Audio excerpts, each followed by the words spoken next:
শোনো, আজ থেকে দুজন দুজনের প্রশংসা করব, তাতে করে স্বামী স্ত্রীর ভালোবাসা বাড়বে। বলো কি, তাই নাকি? আচ্ছা ঠিক আছে, তুমি প্রথমে শুরু করো। তুমি না অনেক ভালো, তুমি আমার অনেক খেয়াল করো, আমার জীবন ধন্য তোমার মতো স্বামী পেয়ে। দেখো, আমার নরকে যাওয়ার কোনো ইচ্ছা নাই, আমি মিথ্যা কথা বলতে পারবো না। তুমি নিজে নিজে কি ভালো বলো তো? তোমার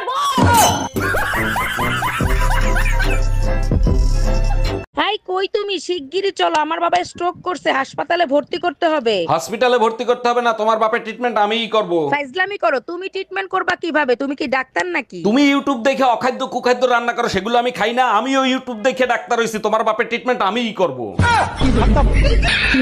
এই তুমি কার সাথে রাত কাটায় আসলা? কোথায় গেছিলা? সত্যি করে বলো। তোর মার সাথে গেছিলাম, সারা রাত বসে রামায়ণ শুনছি। ও আচ্ছা, তার রামায়ণ শুনে তুমি কি শিক্ষা লাভ করলা?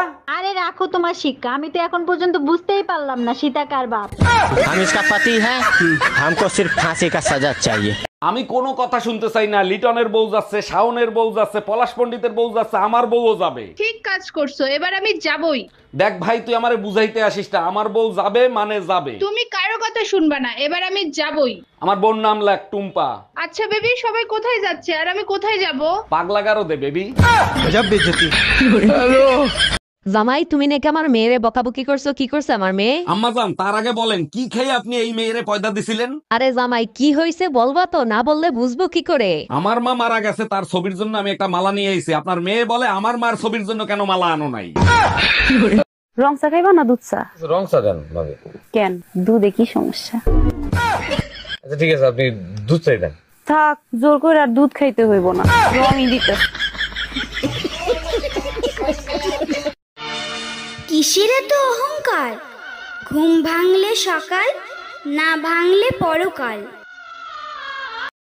একজন স্বামী তার বউয়েরটা দেখতে পারে, একজন ভাই তার বোনেরটা দেখতে পারে, একজন বাবা তার মেয়েরটা দেখতে পারে, কিন্তু একজন সন্তান তার মায়েরটা দেখতে পারে না। বলো তো কি হবে?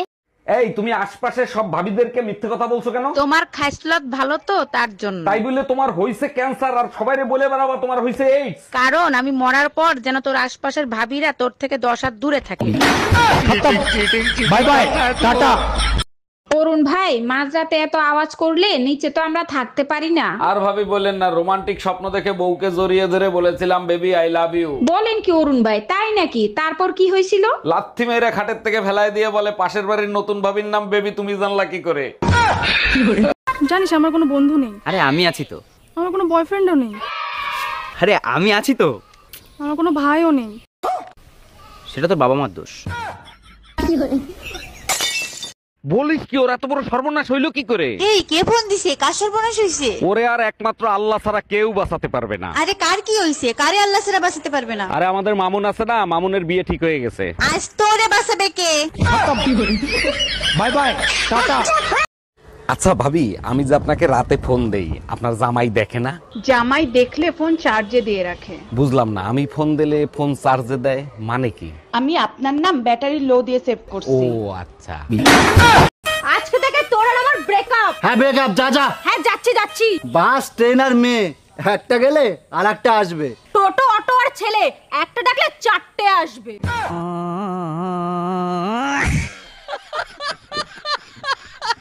শোন, আমার সঙ্গে বেশি চুপা করিস না, বুঝলি তো? এমন ভাবে সোজা করবো না কি টেরও পাবি না। ফোন তুইও আমার সাথে বেশি পাঙ্গা নিস না, নাহলে তোকে তো কখন বিষ মাখিয়ে দিয়ে দেবো না, তুইও টের পাবি না।